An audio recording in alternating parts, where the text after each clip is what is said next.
Welcome to Clinical Neurology Podcast, where you will learn over 12 episodes how to localize a lesion in neurology based on history taking and physical examination. The podcast is meant for medical students and to make them enjoy learning neurology. Medicine, pediatrics, psychiatry, critical care, neurology residents, general practitioners and nurse practitioners will find it beneficial. Study materials and clinical resources for the podcast are available in show description and at neurologyteachingclub.com website. I am your host Dr. Krishnadas NC, and let's get started.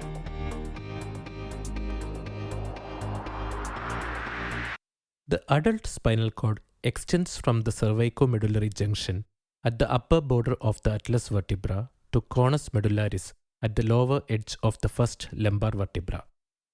The spinal cord has a cervical and lumbar enlargement corresponding to the upper and lower limb segmental innervation. 31 pairs of spinal nerves arise from the spinal cord, including 8 cervical, 12 thoracic, 5 lumbar, 5 sacral, and 1 coccygeal.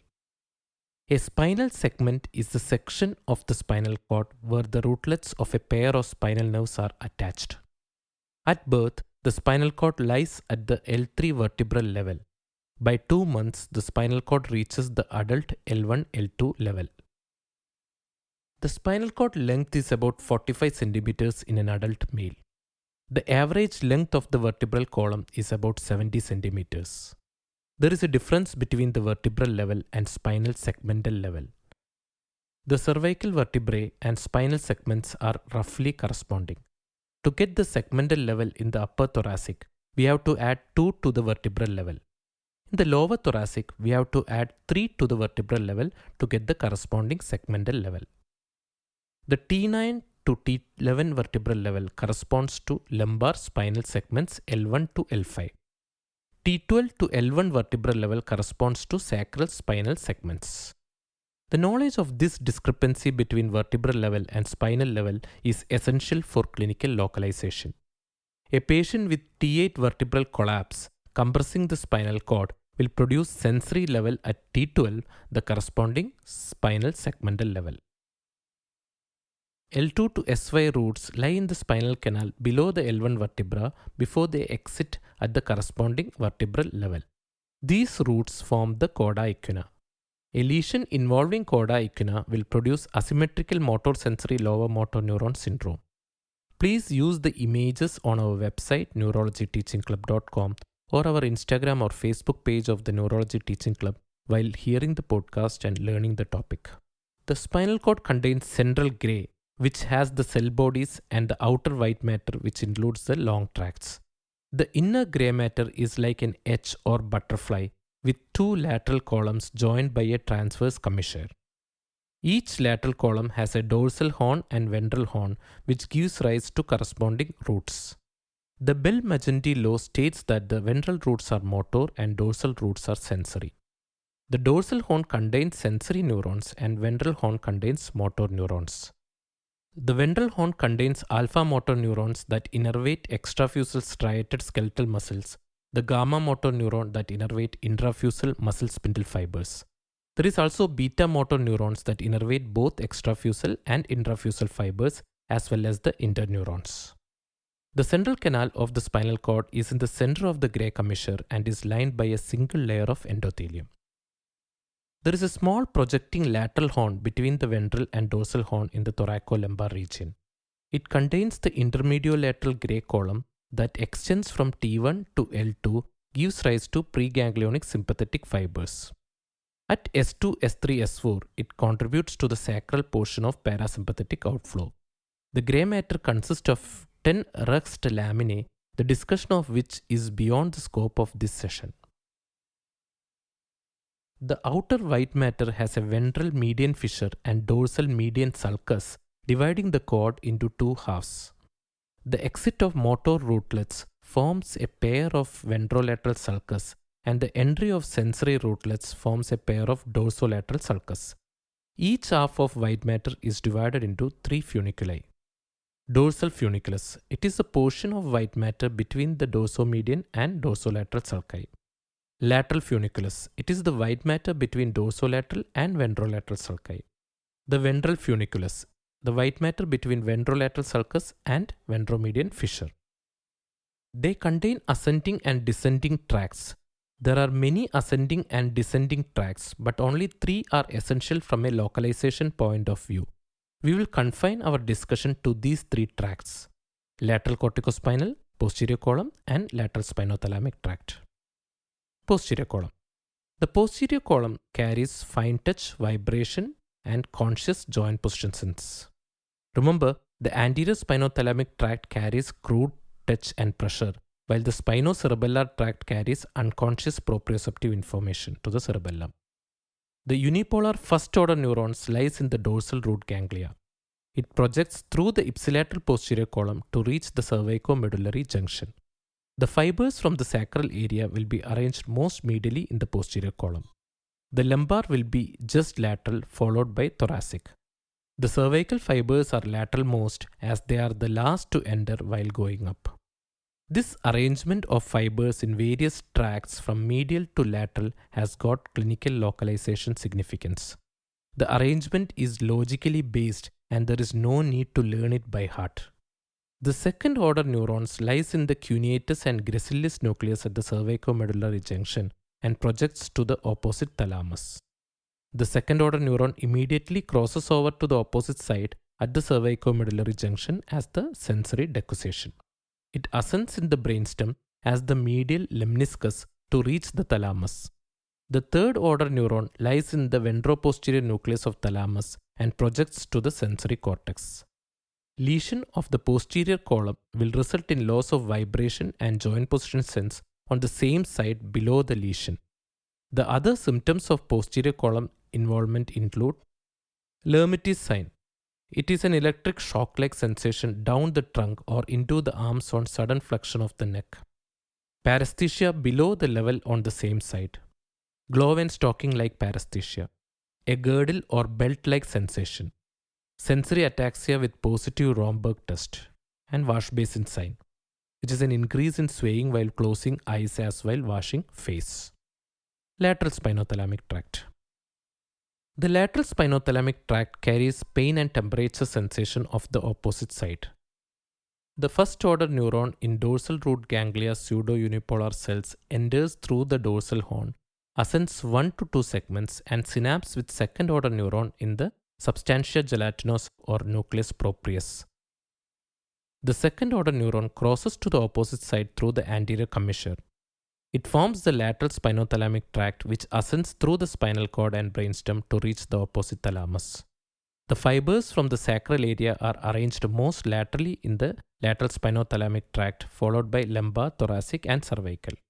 The cervical fibers, which are the last to arrive while going up, are the medial most. So an intramedullary lesion like syringomyelia will affect laterally placed sacral fibers last. The third order neurons in the thalamus, medial dorsal, ventroposterolateral and ventroposteromedial nucleus projects to the cortex.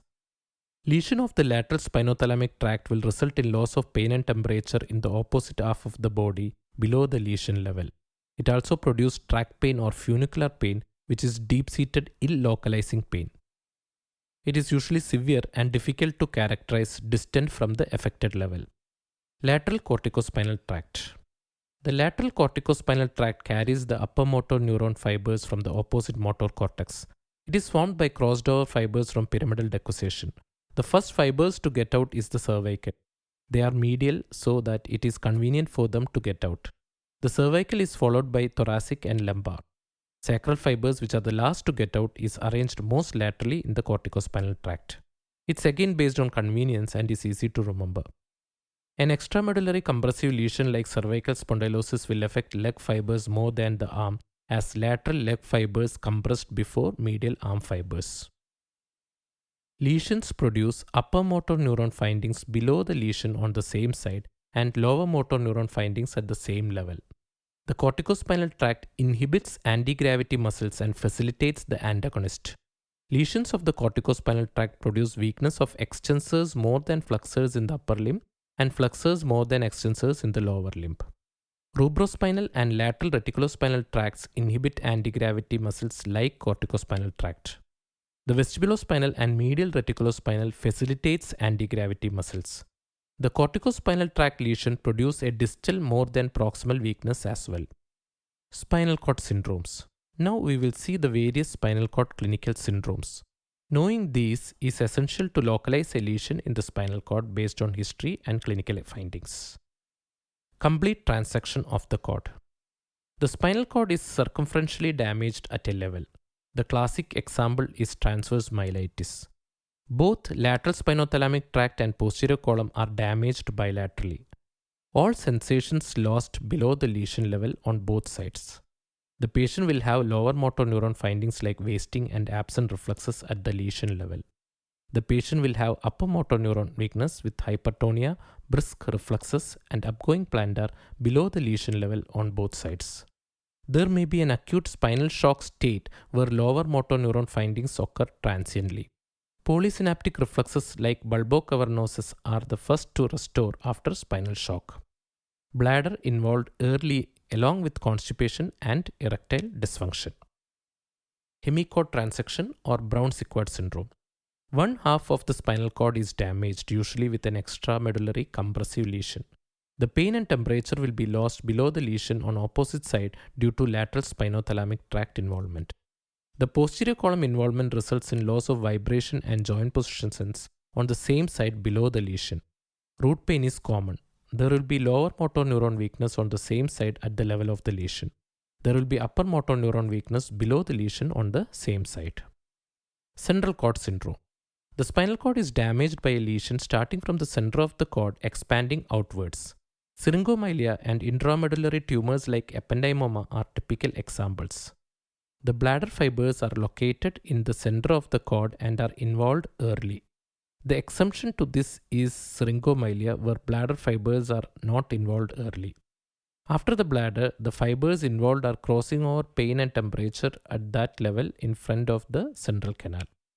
For example, if there is an intramedullary tumor arising at the C5 level, the crossing over pain and temperature fibers of both sides at that level alone will be affected. The spinothalamic tract will not be involved. This will result in loss of pain and temperature at the C5 level as the tumor is confined to C5. The crossing over pain and temperature fibers at C3 and C6 are intact. This results in suspended pain and temperature loss at the C5 level on both sides, with normal pain sensation above and below.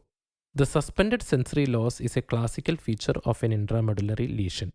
The touch, vibration, and joint position sense will be normal at C5, as the posterior column fibers do not cross over and the central lesion has not yet involved the posterior column.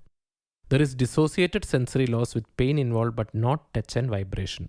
The patient can present with painless burns in the C5 dermatome or a Charcot's joint as the patient is not aware of pain. As the tumor increases in size, the corticospinal tract will be affected. In the corticospinal tract, the cervical fibers are medial, so they are involved first. The damage to anterior horn cells in the ventral horn can present as weakness and wasting of the upper limbs. As the lesion increases in size, the dorsal column and spinothalamic tract get involved. The sacral fibers are most laterally placed in the lateral spinothalamic tract and will be the last to get involved. The sacral sparing is another characteristic feature of an intramedullary lesion. Extramedullary compression. In extramedullary compressive lesions, the corticospinal tract, which lies in the watershed zone, is involved early. In corticospinal tract, the sacral and lumbar fibers are lying outside and are involved early compared to cervical. So the patient will have increased lower limb tone and upgoing plantar initially. The bladder fibers are involved late. Another characteristic feature of an extramedullary lesion is root pain. It is a shooting pain in the distribution of a root on coughing or straining. The extramedullary lesion can be intradural or extradural. In extradural, the lesion is outside dura as in cervical spondylosis and vertebral metastasis. In intradural, the lesion is inside the dura as in meningioma or neurofibroma. History of neck pain and back pain, vertebral tenderness, and vertebral deformities like gibbous or step are clinical clues to differentiate extradural from intradural lesions. Anterior spinal artery syndrome. A single anterior spinal artery supplies the anterior 2/3 of the spinal cord and a pair of posterior spinal arteries supplies the posterior 1/3. The single anterior spinal artery arises from the anastomosis of two branches from the vertebral artery. It runs through the entire length of the spinal cord along the anterior median fissure. The radicomedullary arteries nourish it at a few segmental levels. The most important of which is the anterior radicular artery of Adamkiewicz that joins anterior spinal artery at T9 to T12 level. A pair of posterior spinal arteries supplies the posterior one-third of spinal cord. They arise from the vertebral artery or posterior inferior cerebellar artery. It runs through the entire length of the spinal cord. At the conus medullaris, the anterior and posterior spinal arteries are joined by anastomosing ansa of conus. Anterior spinal artery occlusion produces complete transection of cord but with sparing of the posterior column. The patient will have upper motor neuron findings below the lesion bilaterally. At the level of lesion, there will be lower motor neuron findings. An initial spinal shock period with lower motor neuron features below the lesion may be present. All sensations other than the posterior column are impaired below the level of the lesion. The bladder is involved early. The initial MRI spine can be normal. It is crucial to check joint position sense and peripheral pulses in acute paraplegia. Joint position sense is preserved in anterior spinal artery occlusion as the posterior column is intact. The absent peripheral artery pulsation may be a clue to aortic dissection producing artery of Adamkiewicz occlusion producing ASA syndrome at the lower thoracic level. The posterior spinal artery occlusion is rare. Only the ipsilateral posterior column is affected. Other syndromes. Posterolateral column syndrome. The posterior column and lateral corticospinal tracts are involved. It is classically seen in subacute combined degeneration due to vitamin B12 deficiency. HIV myelopathy, copper deficiency, and zinc toxicity are other causes for the posterolateral syndrome. Posterior column syndrome. In posterior column syndrome, the dysfunction is limited to the posterior column. Syphilitic myelopathy is the primary cause. It can also occur as a clinically benign idiopathic condition. Anterior horn syndrome. There is damage to anterior horn cells alone seen in conditions like spinal muscular atrophy, poliomyelitis, and Hirayama disease. It produces lower motor neuron findings at that level. Anterior horn corticospinal tract syndromes. A combination of corticospinal tract damage and anterior horn cell dropout simultaneously produces upper and lower motor neuron findings. It occurs in amyotrophic lateral sclerosis. We have finished the basic anatomy of the spinal cord and various spinal cord syndromes. In the next session, we will use this knowledge to localize the lesion in spinal cord cases. We will learn how to make a vertical and horizontal localization in the spinal cord from history and physical examination findings.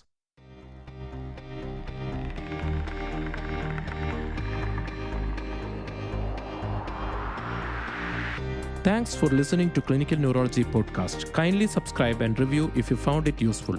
You can follow Neurology Teaching Club Instagram account for exclusive figures of this podcast and visit our website neurologyteachingclub.com for more resources. The podcast and online content are meant for medical education only and should not be used to guide clinical decision making and treatment. You can find more of this podcast on Apple Podcast, Spotify, Google Podcast, or wherever you get your ear candy. It's KD signing off, and until we meet next time, spread knowledge.